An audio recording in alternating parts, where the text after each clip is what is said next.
ఖమ్మం పేరుకు మాత్రమే కార్పొరేట్ నగరం 4 దిక్కుల్లో 3 దిక్కులు అభివృద్ధిలో దూసుకుపోతుంటే ఓ దిక్కు మాత్రం అభివృద్ధికి నోచుకోవడం లేదు. అక్కడ ప్రారంభించిన రోడ్డు విస్తరణ పనులు పూర్తి కాక స్థానికులు తీవ్ర ఇబ్బందులు పడుతున్నారు.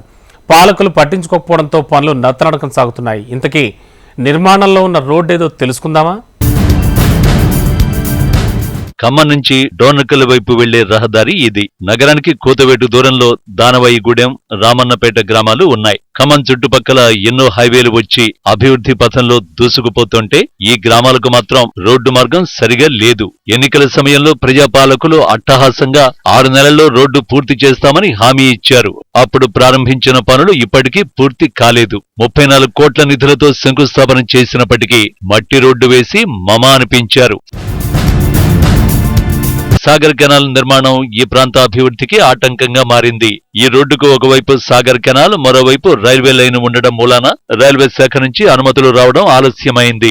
అధికారులు సైతం మారుతూ ఉండడంతో రోడ్డు సమస్య మాత్రం పరిష్కారం కావడం లేదు. రహదారి నిర్మాణం పూర్తయితే ఖమ్మం, వరంగల్ జిల్లాలకు రవాణా సౌకర్యం మెరుగుపడే అవకాశం ఉంది. దానవాయిగూడెం బ్రిడ్జి రోడ్డు అసలు కావట్లేదు. బాగా డస్ట్ బాగుంది. ఇక్కడ గుడి పక్కన మొత్తం గుడి నిండా కూడా దుబ్బ పడుతుంది. వచ్చేకపోయే కస్టమర్లకు ఇబ్బంది అవుతుంది.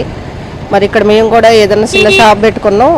మేము కూర్చోలేకపోతున్నామండి దుబ్బకి. అసలు ఈ దుబ్బ వల్ల రోజు డస్ట్ ఎలర్జీ వచ్చి రోజు తుమ్ములు రావటం, జ్వరాలు రావటం, హెల్త్ పాడు కావటం. 2 రోజులు తీస్తే 2 రోజులు తీయకోకుండా ఉంటున్నాం.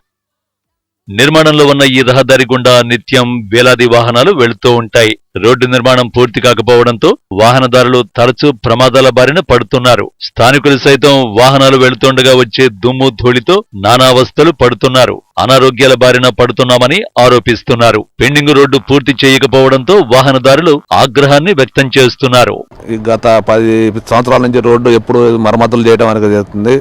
గత టీఆర్ఎస్ గవర్నమెంట్లో మంత్రి గారు శంకుస్థాపన చేసిపోయారు. ఇప్పటి వరకు రోడ్డు చేస్తాం అని చెప్పి అప్పుడు శంకుస్థాపన చేశారు. ఇప్పటి వరకు రోడ్డు కాలేదు. ఇప్పుడు వచ్చిన కాంగ్రెస్ గవర్నమెంట్ అయినా త్వరగా రోడ్డు వేస్తారని చెప్పి కోరుకుంటున్నారు.